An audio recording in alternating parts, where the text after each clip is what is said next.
안녕하세요. 은하 스타입니다. 오늘도 여러분들에게 임영웅님 노래에 대한 이야기를 해드리려고 영상을 만들어 봤습니다. 이번 영상에서는 임영웅님이 조용필님의 큐를 부를 때 보여준 모습과 노래에 대한 비밀을 분석한 내용을 소개를 해드리겠습니다. 은하스타는 임영웅님의 노래를 분석을 하기 위해 노래를 듣고 또 듣고 하는데요. 그럼에도 노래가 질리지 않았습니다. 여러분도 그러지 않나요? 자, 그럼 바로 시작을 해보겠습니다. 그 전에 은하스타 구독과 좋아요 버튼 꼭 눌러주세요. 지난 사랑의 콜센터에서 임영웅님은 그동안 사콜에서 볼 수 없었던 신선한 모습으로 등장을 했습니다.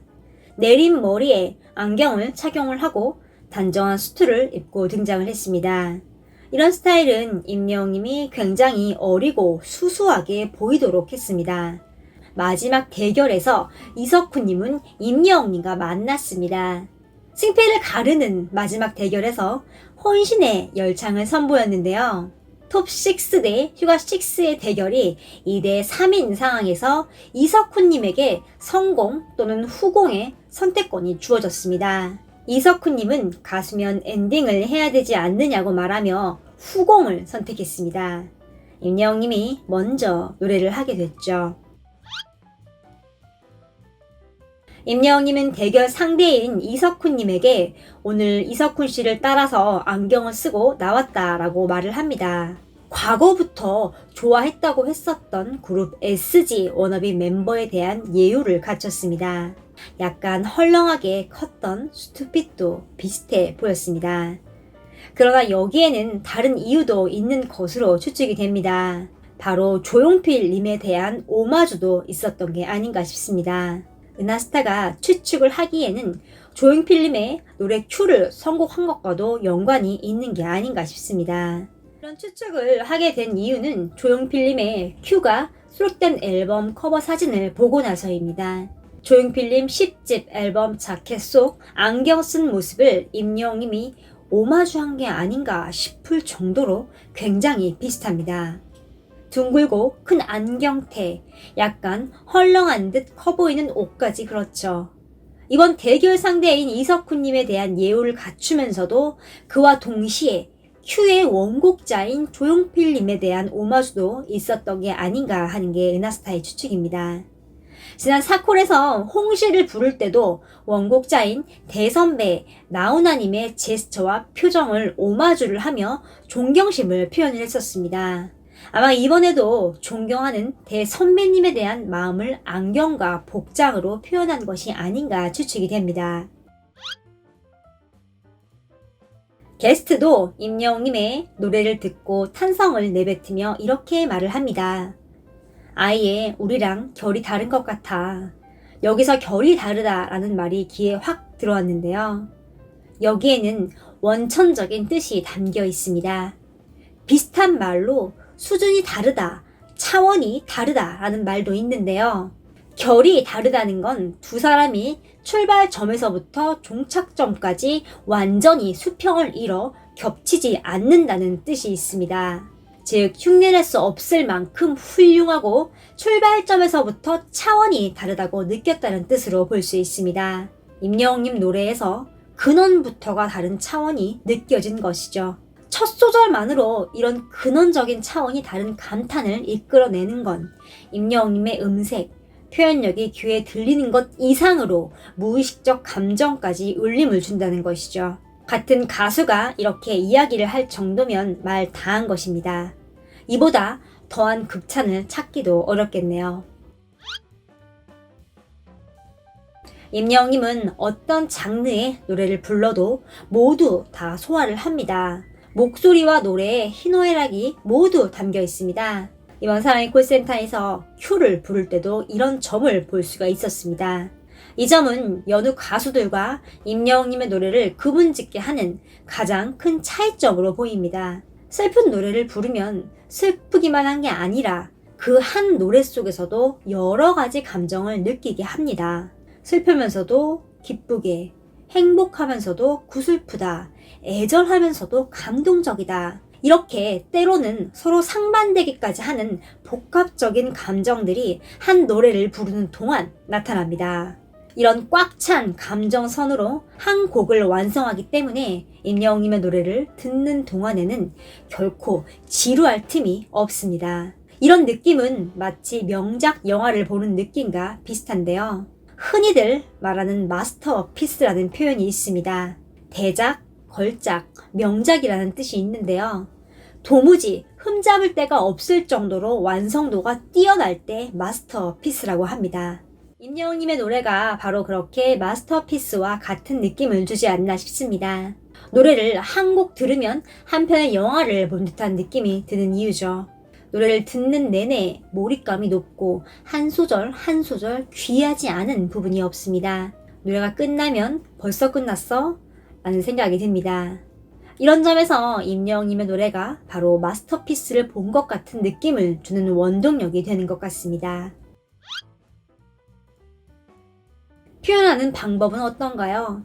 노래할 때 오버하거나 과하게 감정을 담아내지 않습니다. 담담할 정도로 과하지 않게 완벽한 강약 조절을 선보입니다. 노래를 부를 때 매끄럽다라는 느낌을 주는 가수는 흔하지 않습니다. 기승전결이 분명히 있는데도 모든 걸 부드러움으로 마무리 짓는 능력이 있습니다.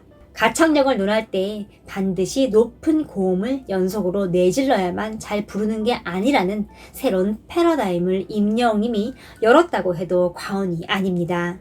어려운 노래도 편안하게 부르고 좋은 노래를 더 좋게 들리게 부르는 재능이 있습니다. 이 부분에서만큼은 천재적이라는 칭찬이 결코 과하지 않을 정도입니다.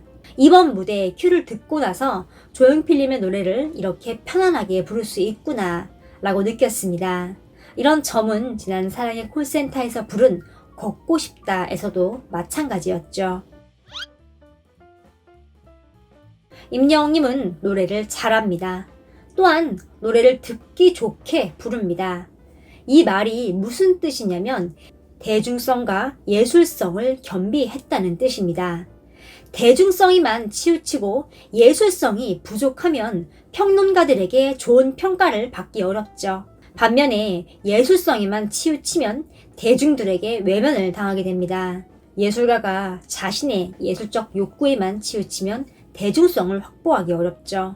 임영웅님은 마법 같은 균형 감각으로 대중성과 예술성을 모두 잘 이루고 있습니다. 대중성은 많은 사람들에게 접근성이 쉽고 흡입력이 있다는 뜻입니다. 예술성은 독창성으로 볼 수 있습니다. 누구나 듣기 편안하게 노래를 부르며 선곡 또한 대중적인 노래들을 택하며 대중성을 확보를 했습니다. 또한 세상에 하나뿐인 독창적인 창법으로 예술성도 지니고 있습니다. 양립하기 어려운 두 요소를 모두 만족을 시키고 있습니다. 이런 점이 임영웅님의 노래가 듣기 좋으면서도 잘 부른다는 느낌을 주는 근원적인 요소들로 보입니다. 원곡자가 따로 있는 노래를 부르는 건 본인 곡을 부르는 것보다 한 가지 더 난제가 추가가 됩니다. 그건 바로 원곡의 느낌을 잘 살려내면서 동시에 새롭게 불러야 한다는 것이죠. 본인 곡은 가수 자신이 최초 노래한 걸로 출발을 합니다. 최초로 부르기 때문에 비교 대상이 없습니다. 본인 곡을 부른 가수의 노래가 기준점이 되는 것이죠. 그러나 커버를 부를 때 원곡은 원곡자가 수백 번을 불러 완성한 노래입니다. 비교 대상이 명확한 상태에서 시작을 합니다. 커버곡을 부르는 것은 이미 완성된 노래를 같으면서도 다르게 불러야 하는 어려움이 있습니다. 원곡을 극복을 해야만 좋은 커버곡으로 인정을 받을 수 있는 것이죠. 그런 점이 커버곡의 어려움입니다. 커버곡을 부르는 게 결코 쉬운 일은 아니라는 것입니다. 만약 원곡보다 완성도가 떨어지면 쉽게 외면을 받습니다. 임영웅님이 사콜에서 커버곡을 부를 때를 보면 편곡, 재해성, 자신만의 음색으로 재탄생시킵니다. 이 부분에서 임영웅님은 비슷한 가수를 찾는 게 어려울 정도로 천재적 경지에 올라 있습니다. 커버를 잘하려면 노래 실력은 기본입니다. 거기에 추가로 원곡을 정확히 해석을 해서 차이를 만들어내고 새로움을 더해 재탄생을 시켜야 인정을 받을 수 있습니다. 이런 일을 임영웅님은 매주 2곡에서 3곡을 해내고 있습니다. 실로 놀라운 일이 아닐 수 없죠. 그 일을 이번 조용필님의 큐에서도 해냈습니다. 임영웅님은 노래를 듣는 사람이 스스로 감동을 하게 만듭니다. 노래의 감정을 듣는 이에게 주입을 시키기 위해 억지로 오버하는 법이 없습니다. 여기에는 임영웅님의 선천적인 마음씨도 작용을 하는 것 같습니다. 듣는 이가 주인공이 되게 하는 것이죠. 노래를 듣는 청자가 감동하는 건 억지로 되는 게 아니며 듣는 사람의 마음속 깊은 곳에서 저절로 우러나오는 것을 잘 알고 있습니다. 어떤 노래든 영화든 문학이든 그 표현에 과함에 지나치면 오히려 몰입에 방해가 되는 걸 많은 예술작품들을 통해서 볼 수가 있었습니다.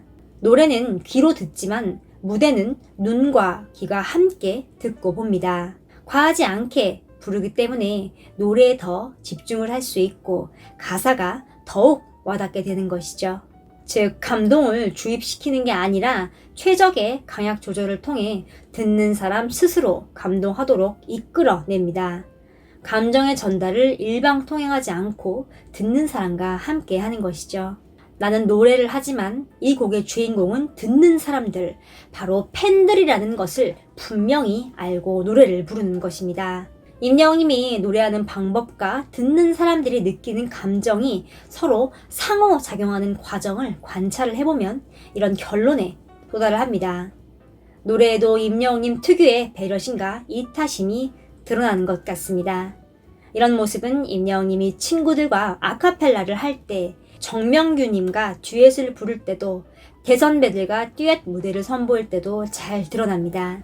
그 비결은 선천적으로 타고난 성격인 것도 있지만 후천적으로 의식적인 노력을 통해 완성된 것으로 보입니다. 비결은 노력이라는 것이죠. 목소리와 음색, 같은 선천적 노래 재능에 더해 노래의 뒷받침이 돼야만 가능하죠. 무명 시절 무료로 노래 교실을 수없이 많이 다닌 것도 영향을 받았을 겁니다. 임영웅님의 성공을 보면 노력은 배신하지 않는다는 명언이 떠오릅니다. 언제 찾아올지 모를 성공을 꿈꾸며 젊은 시절 알차게 보낸 시간을 보상받는 것입니다.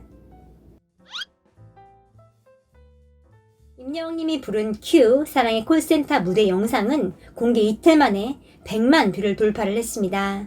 이 영상을 만드는 현재 182만 뷰를 넘었고 200만 뷰를 목전에 두고 있습니다.